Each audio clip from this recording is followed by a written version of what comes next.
Today, we'll cover the final section of the chapter, Actions, the principle of cause and effect.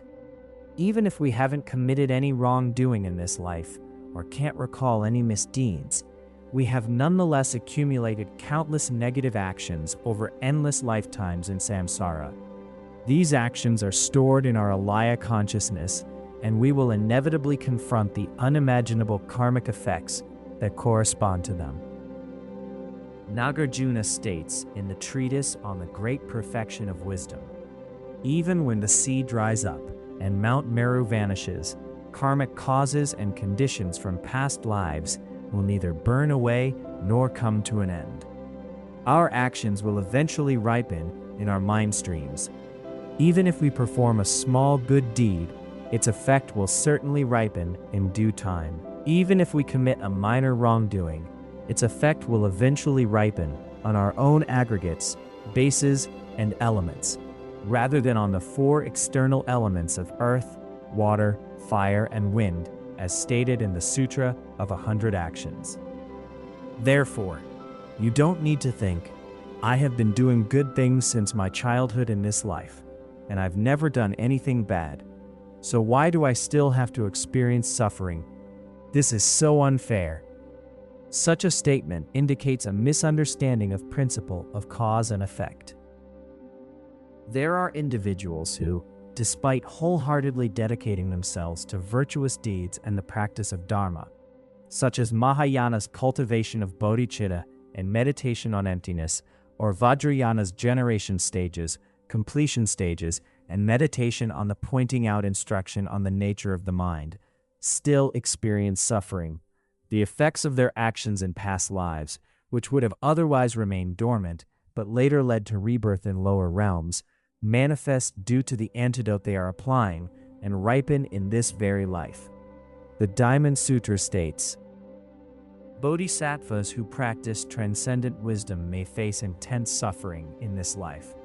This suffering is the karmic effect of past actions that would have caused torments in future lives, but have ripened earlier in their current life.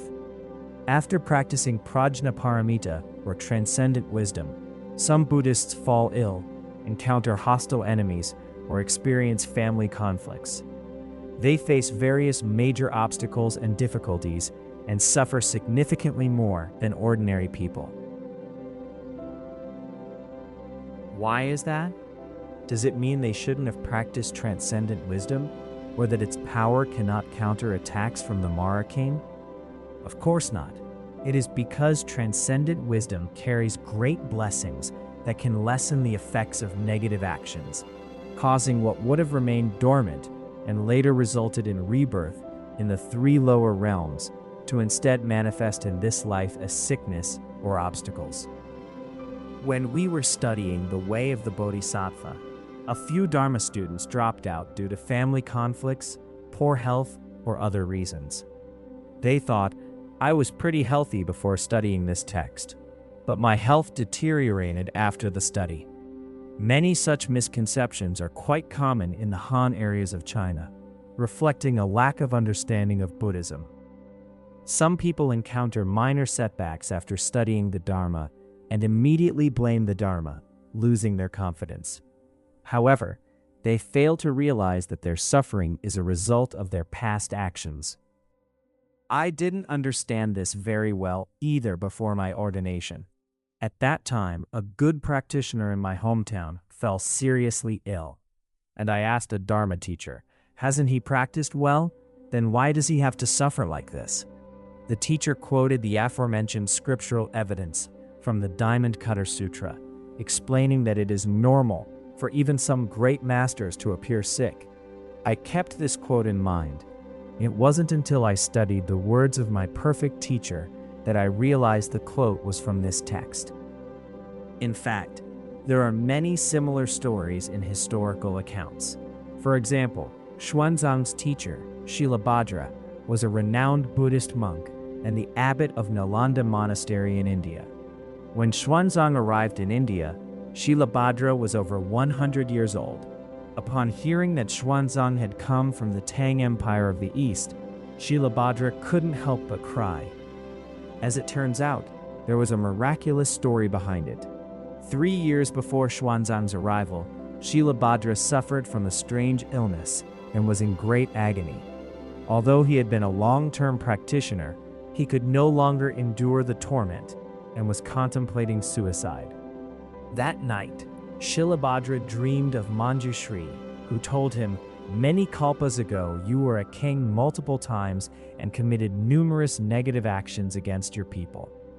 You were destined to fall into the lower realms and experience torments for a very long time. But because you are propagating Mahayana Buddhism and benefiting many beings in this life, the severe consequences of your past actions have now transformed into the milder pain of the illness you are experiencing. You'd better hang on, because 3 years from now, a monk from the Tang Empire will come and seek your teachings here. If you teach him the Dharma, you will recover." After Xuanzang received his teachings, Shilabhadra indeed recovered from his illness. This story illustrates that many masters appearing to be ill or encountering obstacles are still in accordance with the principle of cause and effect. Similarly, when ordinary practitioners face difficulties in life after engaging in the profound practice of emptiness or tantric practices, it indicates that the grave effects that would have ripened in a future life have surfaced and lessened in this one. It's akin to those who would otherwise be sentenced to death now receiving a lesser punishment, such as losing a hand or an ear. This is not only mentioned in the Diamond Sutra, but also appears in the discourse on meeting of the Father and the Son. After committing many evil deeds, one will fall into the lower realms. When encountering a favorable condition, the severity of karmic retribution may be lessened. It is not necessarily a negative outcome if a monastic falls ill frequently, or if a Dharma student becomes depressed or even psychotic. Thanks to the blessings of the 3 jewels, if we can exhaust all our karmic debts within this life that would otherwise lead to suffering in the countless kalpas to come, then any torments we face in this life are truly worthwhile. After all, compared to the torments of the 3 lower realms, those in the human realm are insignificant. Therefore, we must understand this specific karmic effect. If someone who once had a smooth life now encounters various difficulties after studying the Dharma and practicing emptiness, we can comfort them with this Buddhist teaching so they do not lose faith on the path to enlightenment. On the other hand, some individuals who consistently harm others might experience the karmic effects of positive actions they committed in the past, even though these effects were meant to ripen much later. For instance, in the land of Aparantaka, a remarkable event unfolded. Precious stones rained from the sky for 7 days, followed by 7 days of clothing, and then 7 days of grain. Ultimately, a deluge of earth fell, crushing everyone to death and causing them to be reborn in hell. The extended version of this story can be found in the Miscellaneous Treasures Sutra. King Udayana had a beloved consort named Shamavati. One day, as Shamavati danced for the king, he noticed the death sign from her movements and realized she would die 7 days later.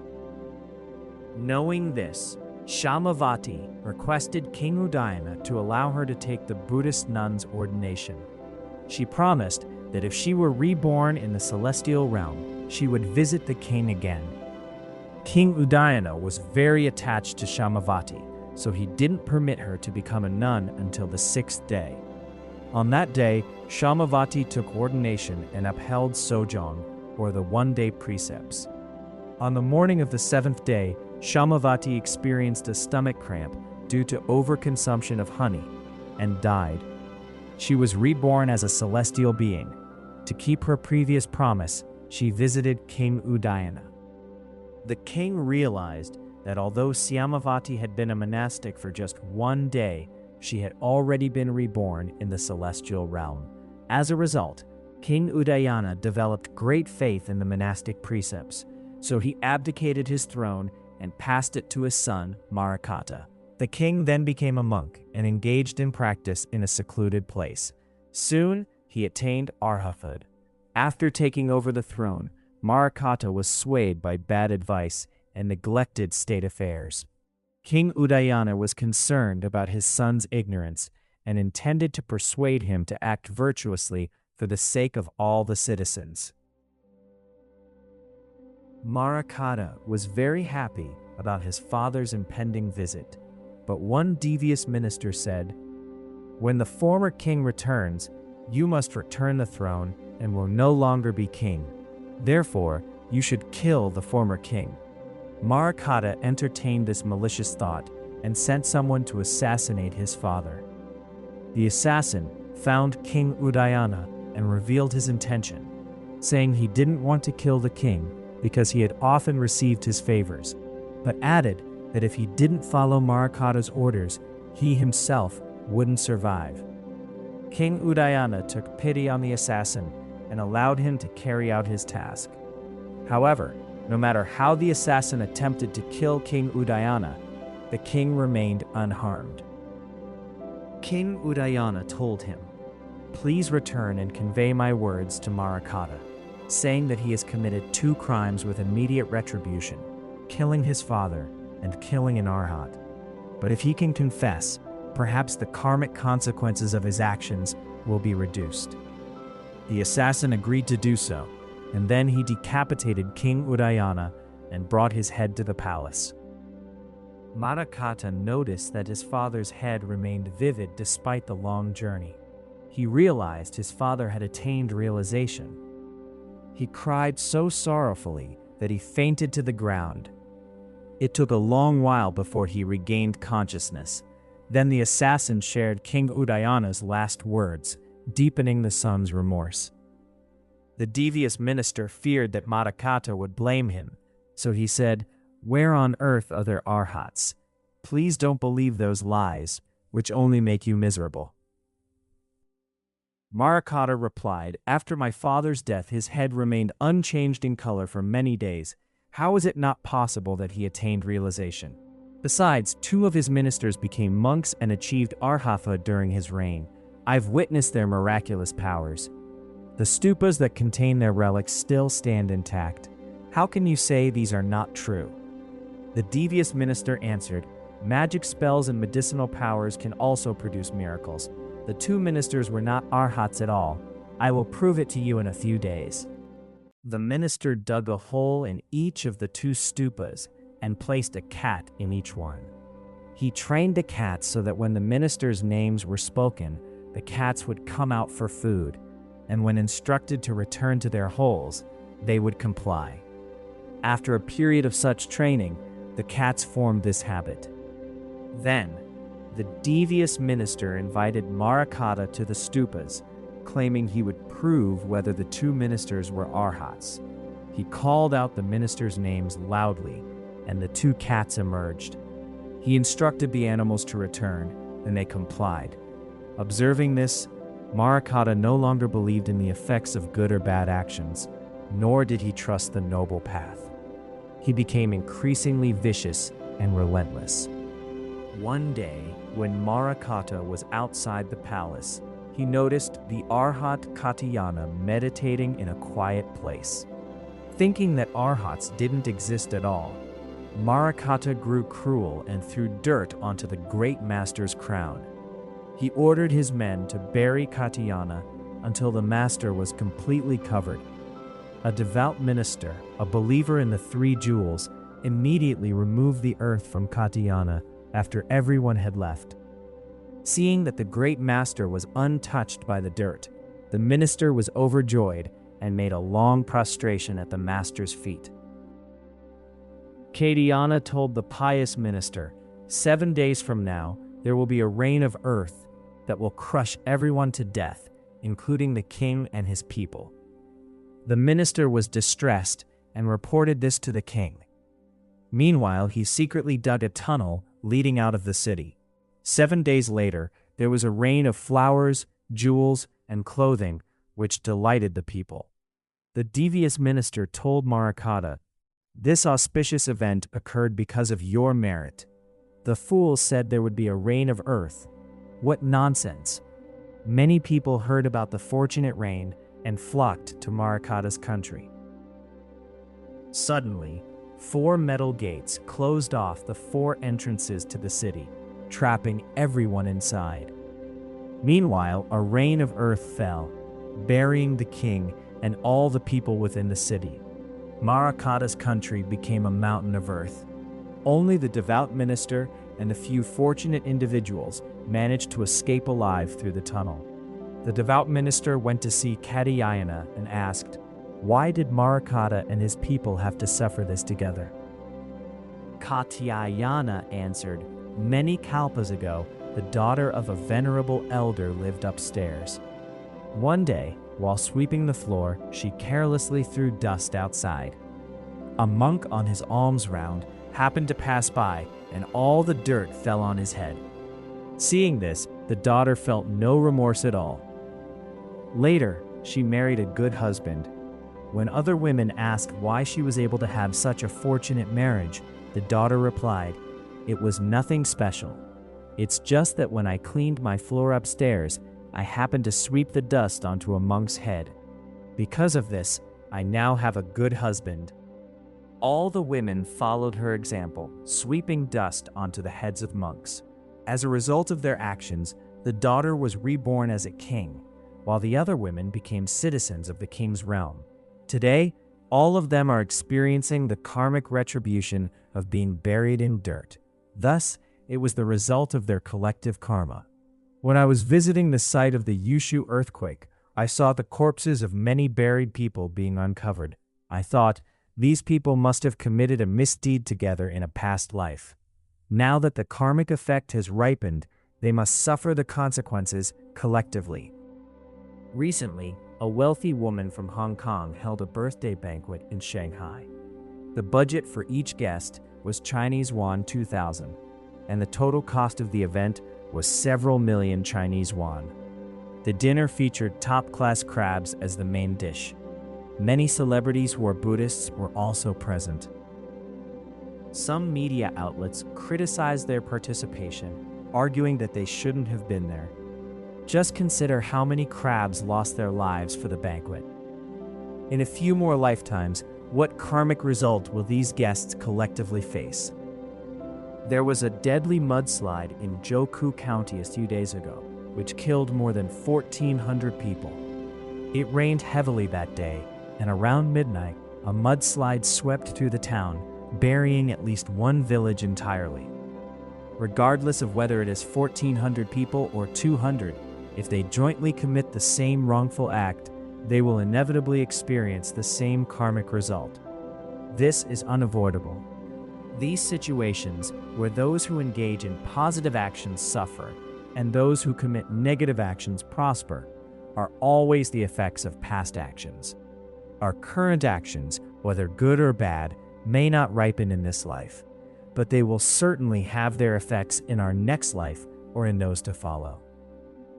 Nagarjuna states in Letter to a Friend, "Although performing wrong and evil deeds does not at once, like a sword, create a gash, when death arrives, those evil acts will manifest.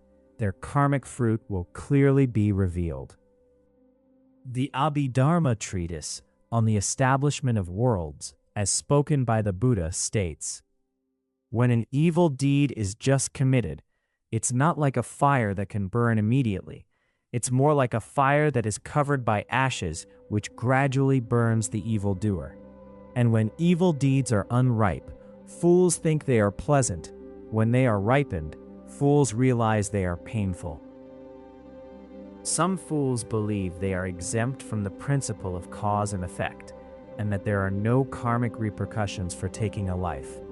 However, they are unaware that the manifestation of these consequences is simply a matter of time. Once the causes and conditions have come together, they will undoubtedly endure the torment of karmic outcomes. Therefore, it is very important for us to develop a strong conviction about the principle of cause and effect and to always act accordingly. Please refrain from using the Dharma language of the highest views, such as the good and the bad are indivisible, or all things are created by mind alone. to scorn the principle of cause and effect. Padmasambhava once said to Trisong Detsen, "Great king, in this Vajrayana of mine, the view holds utmost importance. However, be cautious not to let your actions slip toward the view. If you do, you may fall into the destructive views of demons who claim that both goodness and evil are empty. Conversely, do not allow your view to shift toward actions either, or you will become ensnared in materialism and ideology, hindering your attainment of liberation." Please remember this quote. The great Jigme Punsok Rinpoche often cited the verse from a prayer of aspiration for the flourishing and spread of the ancient translation tradition. He advised that a practitioner should embrace Nagarjuna's view of emptiness and non-duality, but should act like Shantarakshita, who upheld the precepts of individual liberation. Many people are doing the opposite. They do not even understand the basic views of Shravaka Buddhism, such as the selflessness of person and the 4 Dharma seals. Furthermore, they have yet to cultivate renunciation or develop a conviction regarding the inevitable karmic effects of their actions. However, their actions go far beyond those of tantric practices. Here is a story that many people have been sharing recently. A Tibetan practitioner told his followers, "Watch me by the lake. The Naga king is about to offer me a terma. I'm going to take it from the lake." Then he tied a Buddha statue to his legs and entered the lake empty-handed. He intended to untie the statue in the lake and bring it up as a terma. However, he slipped, lost his footing, and drowned. It was only after his body was found that the secret tied to his leg was discovered. Here is another true story recounted by some government officials. A practitioner wanted to inspire faith among his followers, so he bound a bronze Buddha statue tightly to his waist with a piece of cloth. A few days later, the mark of the statue remained on his waist, and he showed it to many people, claiming that a Buddha's image had naturally appeared on his body. Such a person doesn't even believe in the fundamental principle of cause and effect, let alone hold the views of the great perfection. Even a layperson would not treat a Buddha statue in such a disrespectful manner, yet the so-called practitioners in these stories do so without hesitation. As Padmasambhava said, they fall into the evil views of demons, prattling on about how goodness is empty and evil is empty. What they have done is truly terrible. Therefore, Padmasambhava's teachings on the link between view and action are particularly critical, and I hope you will grasp their significance. As a Buddhist, even if you cannot do anything good, at the very least, you must not commit grave misdeeds in the name of Buddhism. Padmasambhava stated, "That is why my view is higher than the sky, but my attention to my actions and their effects is finer than flour." Regardless of how fully one has realized the nature of reality through the practice of the great perfection, the great middle way, Mahamudra, Chan, or Pure Land, it is essential to be meticulously mindful of one's actions and their effects, following the example of many great masters. Thus, we should refrain from even the slightest negative actions and engage in even the smallest positive deeds. Of course, only the Buddha can fully comprehend the link between causes and effects. The Treatise on the Great Perfection of Wisdom states, "Though it is empty, it is not nothingness. Though it continues, it is not permanent. The faults and merits won't disappear." This is the teaching from the Buddha. Only the Buddha can fully reveal the truth of cause and effect through his wisdom. Its profundity is beyond the grasp of an ordinary person's conceptual mind. Therefore, we must understand that the truth of causes and effects is incredibly profound. Someone asked Padampa Sanye, "Once we have realized emptiness, do our negative actions still have effects on us?" Padampa Sanye responded, "Upon realizing emptiness, engaging in negativity becomes inconceivable. True realization of emptiness naturally gives rise to compassion at the same moment. Therefore, A person who has realized emptiness will certainly pay close attention to their actions and their effects. They will not recklessly commit any misdeeds, such as killing. Thus, we can infer that a person who carelessly engages in wrongdoing and pays no attention to cause and effect has not yet realized emptiness. Nowadays, many people claim to have attained realization, yet they still commit serious negative actions. From this, we can discern their true level of practice. Of course, there are great enlightened practitioners who, for the benefit of living beings, may act like monk Qigong, who ate meat and drank alcohol. For such great enlightened practitioners, their actions do not impact their state of realization. The Sutra of the Right Mindfulness of Dharma states, "Those who know the principle of cause and effect will always pay attention to minute actions and their effects. Misdeeds will not stain them, just as mud does not stain the sky." This verse in Sutrayana aligns with the views and actions in Vajrayana. If you truly wish to practice the Dharma sincerely, it is essential to prioritize aligning your actions with the principle of cause and effect. View and action should be cultivated side by side. As your view becomes increasingly profound, your actions will become more impeccable, and your compassion for living beings will grow stronger. This will demonstrate that you have not deviated from the path. Many methods are presented in the 10 Ground Sutra regarding how to infer a person's level of realization based on their actions. A true sign that you have grasped this teaching on the effects of actions is to follow the example of Jetsun Milarepa. One day, his disciple Nenzong Repa said to him, "Jetsun, the actions we witness you performing are beyond the comprehension of ordinary beings. Precious Jetsun, weren't you, from the very beginning, an incarnation of Vajradhara, a Buddha, or a Bodhisattva?" Milarepa replied, "If you see me as an incarnation of Vajradhara, a Buddha, or a Bodhisattva, it means you have faith in me, but that would be one of the greatest misunderstandings of the Dharma." Milarepa continued, "I began by committing extremely negative actions, engaging in spells and causing hailstorms. Before long, I realized that escaping rebirth in hell was impossible. This motivated me to practice the Dharma with unwavering diligence. Through the profound methods of Vajrayana, I cultivated exceptional qualities within myself. If you struggle to develop genuine resolve for Dharma practice, it is because you lack true faith in the principle of cause and effect. Anyone with even a little determination could cultivate the same courage I did, provided they had deep, heartfelt confidence in the effects of their actions. In doing so, they would attain similar accomplishments, and others would regard them as manifestations of Vajradhara, or as a Buddha or Bodhisattva." His disciple Seven Repa also asked Jetsun Milarepa, "When you pursued the Dharma and followed your guru, you demonstrated such great devotion and perseverance.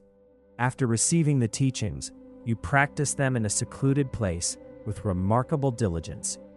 There is no way we can do the same. We lack the courage to practice, yet we won't attain liberation from samsara if you don't practice." Milarepa replied, "Other than having conviction in the principle of cause and effect, I have no other instruction to offer.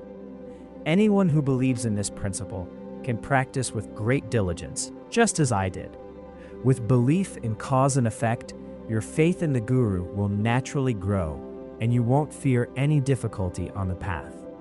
Conversely, if you lack certainty about the principle, you will struggle to find the motivation for virtuous deeds, and your practice will definitely not succeed." Milarepa's profound conviction in the principle of cause and effect led him to believe that his past misdeeds would result in rebirth in the hell realms. This certainty drove him to practice with such unwavering dedication that few stories, whether from India or Tibet, can compare to the hardships and perseverance he endured. Here is a story in the life of Gampopa. When Gampopa left, Milarepa bid him farewell on his journey. After offering some valuable advice, Milarepa intended to give Gampopa a profound pith instruction, but hesitated, saying, "I have an unusually profound pith instruction, but it is too precious to just give away. I am done now, son. You may go." Gampopa then crossed a stone bridge over a river, leaving Milarepa standing on the other side. When Gampopa reached a distance barely within earshot of where Milarepa still stood, he heard his guru calling him. Turning, he saw Milarepa, now quite far away, motioning for him to come back. Gampopa returned immediately. Milarepa said, "Ah, who else but you deserves to receive this most precious, quintessential instruction, even though it is too valuable to give away? Now come here, and I will give it to you." Gampopa was overjoyed and asked, "Should I first offer you a mandala?" Milarepa replied, "No, it is not necessary for you to offer me a mandala. I only ask that you cherish this teaching and never waste it." He then led Gampopa behind a large nearby rock. "Now look," Milarepa said, lifting the back of his robe to reveal his buttocks, covered with lumps of hard callus, like the hooves of an animal, due to having sat for so long on stony ground meditating. Milarepa stated, "There is no more profound teaching than this. Now you can imagine the hardships I have undergone. My attainment of great realization came from this. It has simply been through persistent effort that I have accumulated merit and gained accomplishment. You need such effort, not any other doctrine. This is the essence of my teaching. Whether you become a Buddha or not depends on effort. With it, there can be no question about your liberation."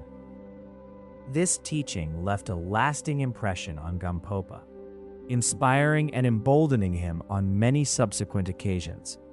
Gampopa held his guru's instruction close to his heart, and through diligent practice, he also achieved extraordinary accomplishments.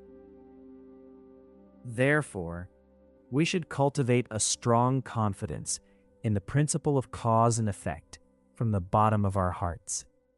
We should strive to engage in as many positive actions as possible, no matter how insignificant they may seem, while applying the three supreme methods. Meanwhile, we should commit wholeheartedly to refraining from even the smallest negative deed, even if it means risking our own lives. In our daily lives, we should always remain mindful and vigilant. When we wake up in the morning, we shouldn't leap out of bed abruptly like livestock rushing from a pen. Instead, while still lying down, we should relax our minds, turn inward, and reflect carefully. Did I have a good or bad dream last night? If we engaged in any negative actions during the night in our dreams, we should confess and purify them by reciting the Vajrasattva mantra or chanting the 100-syllable mantra 21 times. Many past practitioners had this habit. I have emphasized this repeatedly, but some people still don't listen. When they wake up, they often behave even worse than a yak. At least a yak wags its tail upon waking, adjusts its posture, and remains in its own meditative state. On the other hand, if we have done something positive in the dream, we should rejoice and dedicate the merit to the benefit of all beings.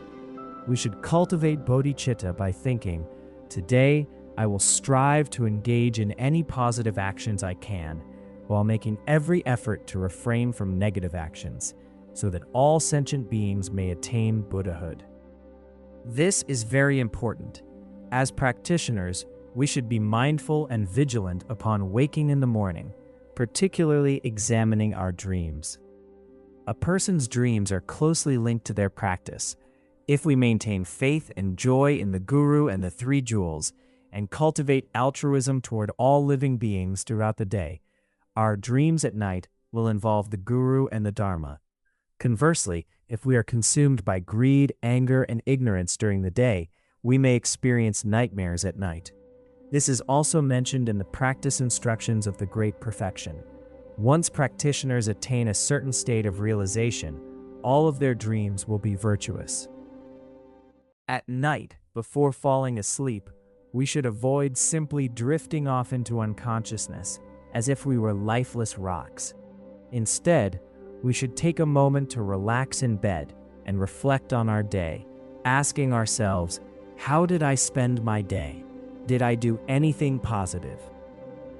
If we have accomplished something positive, we should rejoice and dedicate the merit to the benefit of all beings, wishing for them to attain Buddhahood.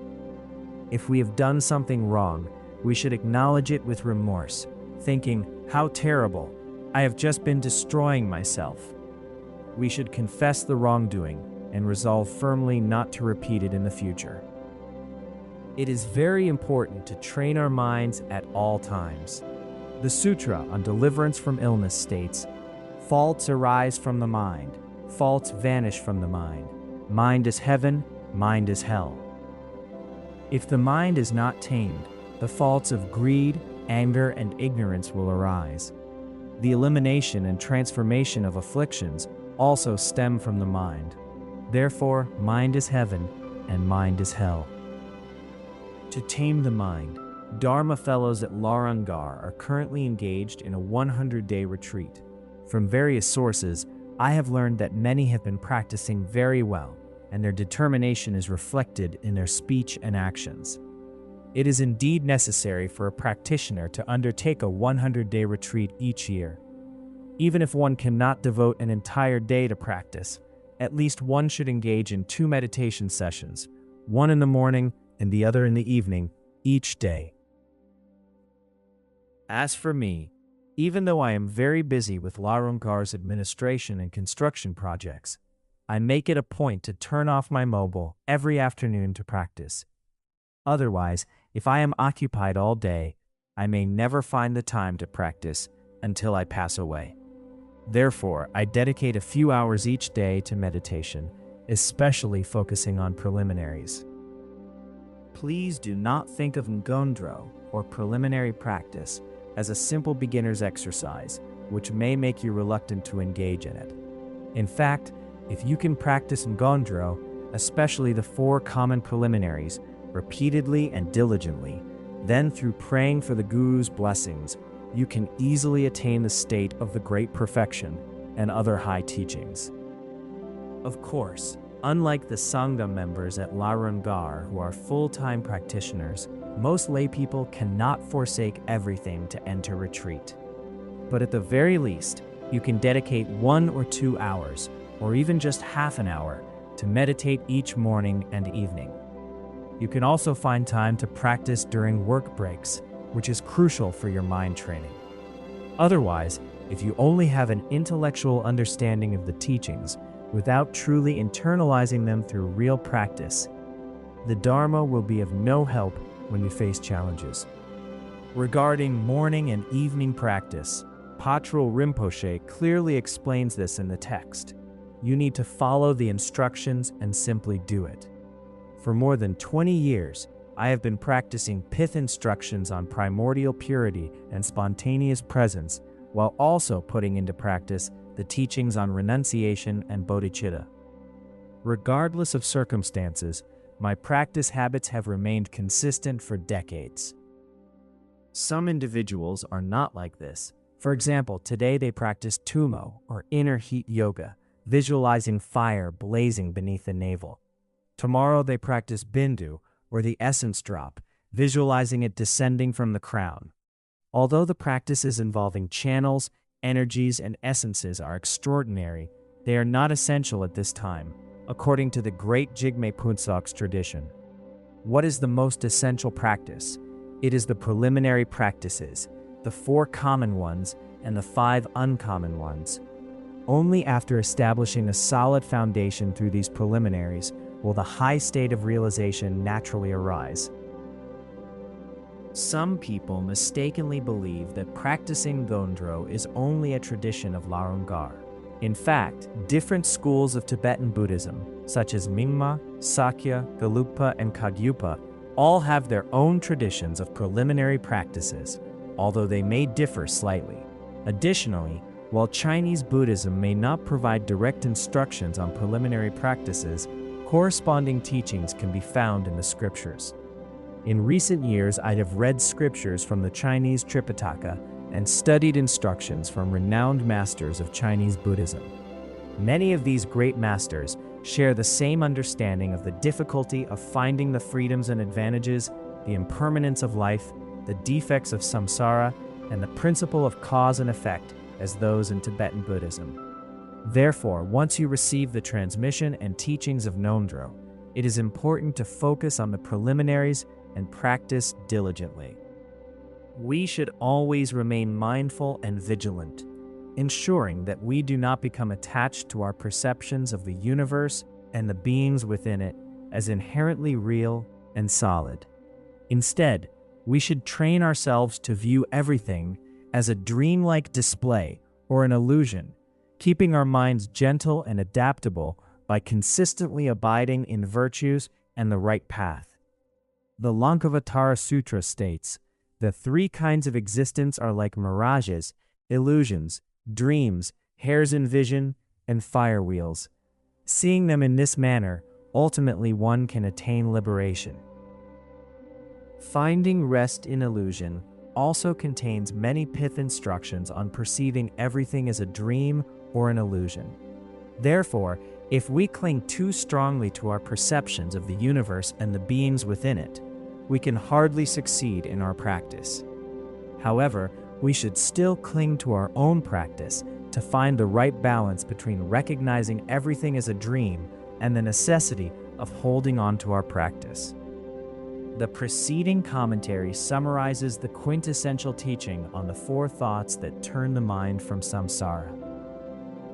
This is by far the most extensive teaching I have ever given on this subject. While I do not possess any profound instructions to offer, I have diligently followed great masters and cultivated unwavering faith in this teaching.